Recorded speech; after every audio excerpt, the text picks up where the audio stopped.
Ay, nene fantatray aloha dia ny amin'ny dimy dia sotsy manara-dalànako. Hoe sotsy tonga amin'ny dimy aho fa ay, dia aloha ary zay mba hetsika kely. Kananareo zay no sakafo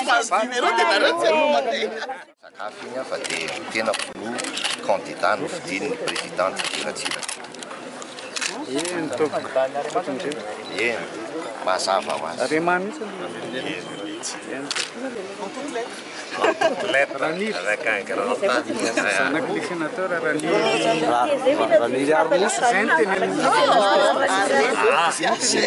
Ah,